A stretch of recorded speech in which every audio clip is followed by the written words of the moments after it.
Oi, pessoal, tudo bem?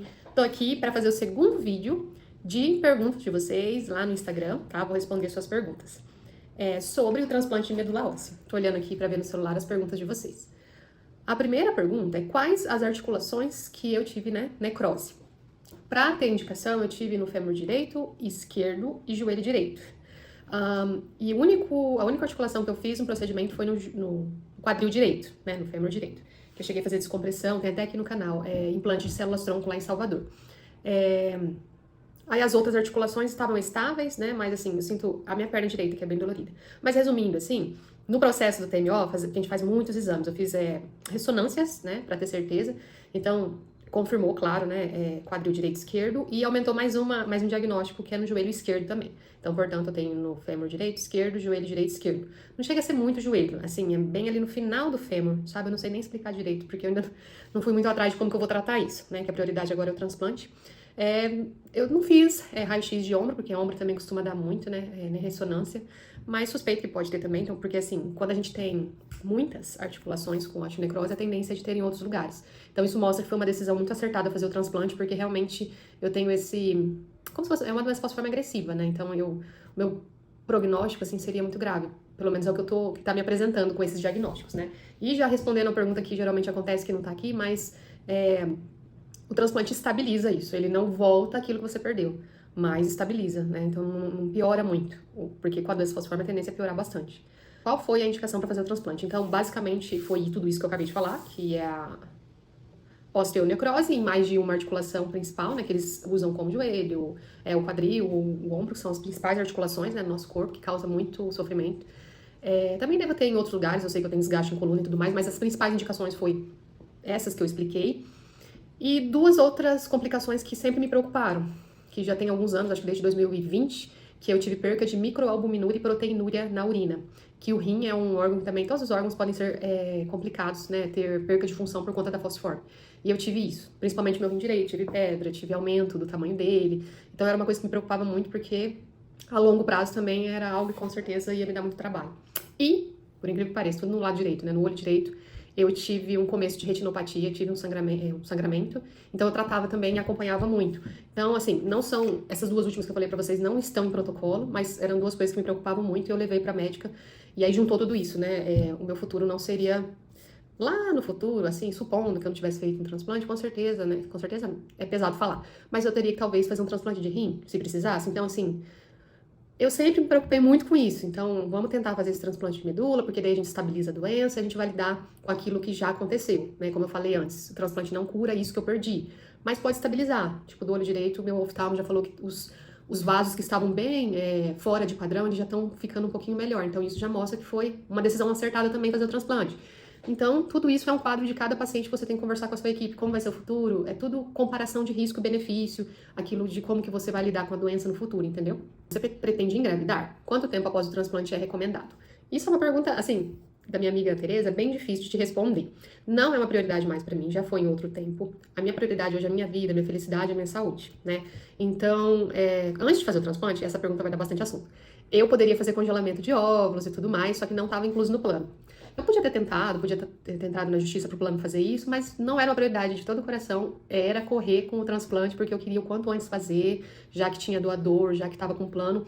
A minha prioridade é a minha saúde, sempre tem que vir em primeiro lugar na minha cabeça. Então não congelei óvulos também. Então fui no risco, fui no tudo ou nada, principalmente com 37 para 38 anos, é um risco bem alto, né, de perder fertilidade e tudo mais. Essa pergunta é diferente, é difícil assim de responder, porque se eu fosse bem mais nova, a probabilidade de eu conseguir isso naturalmente, ela seria bem grande. Tem alguns casos de amigos que fizeram transplante e depois engravidaram naturalmente e tal. No meu caso, a probabilidade é menor, né, porque eu já tenho uma idade maior, não congelei óvulos, então não tem como eu fazer essa FIV, né, que é uma fertilização depois, mas nada é impossível, as médicas falaram pra mim que é possível, só que também depois do transplante você pode entrar em menopausa. Então isso eu tô, vamos dizer assim, monitorando, não entrei, já fui no ginecologista, está tudo ok.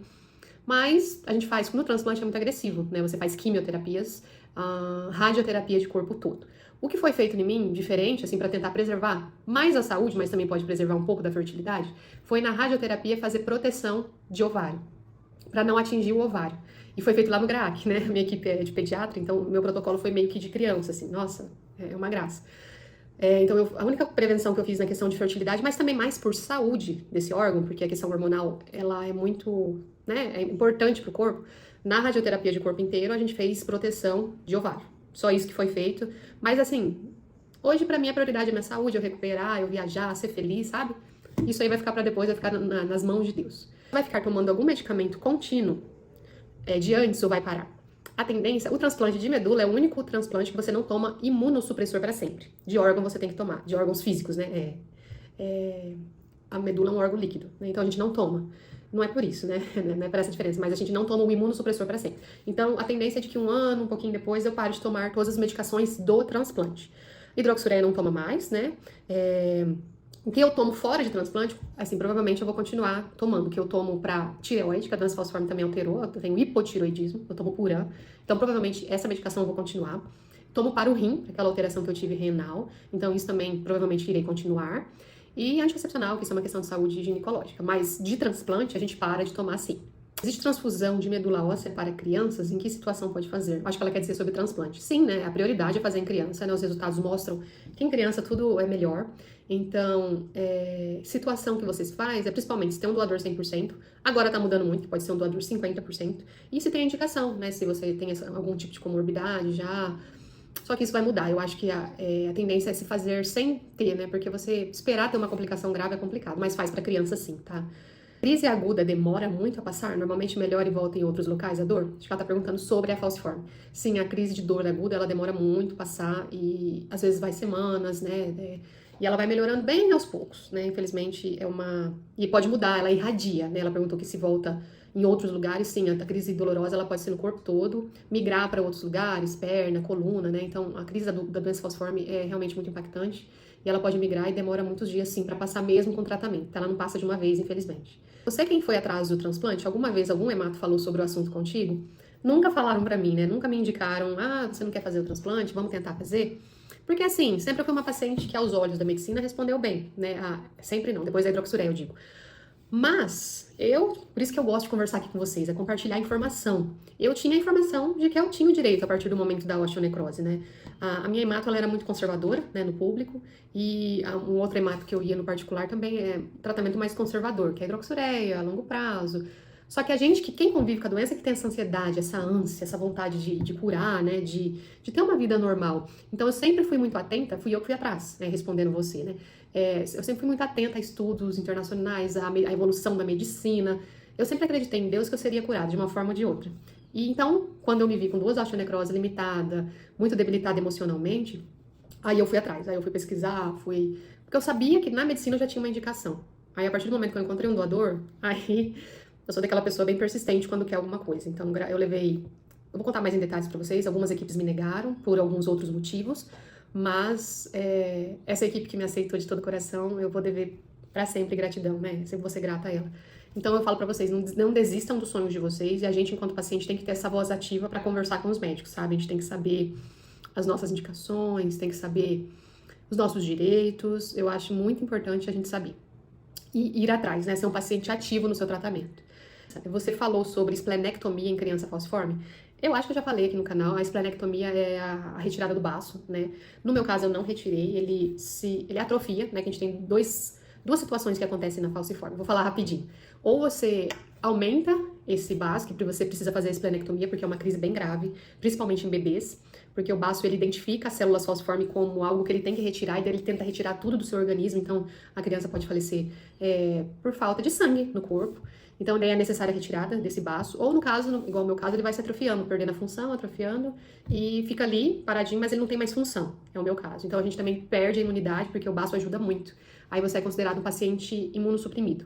Então, basicamente é isso, mas tem vídeo aqui no canal sobre, se não tiver, basicamente é isso, sobre o baço, e é uma complicação que você tem que ficar muito atento, os pais, eles têm que saber, o médico orienta, mas procure saber sobre o tamanho do baço, se tá perigoso, e correr com seu filho para um atendimento médico caso esse baço esteja aumentando, porque é uma crise que pode evoluir muito rápido, tá bom? Então esse é o segundo vídeo, ainda teremos um terceiro por enquanto, porque são muitas perguntas e eu gosto de falar com vocês. E pode deixar suas perguntas aqui, que eu vou falando, vou respondendo, tá bom? Fique com Deus e até o próximo vídeo.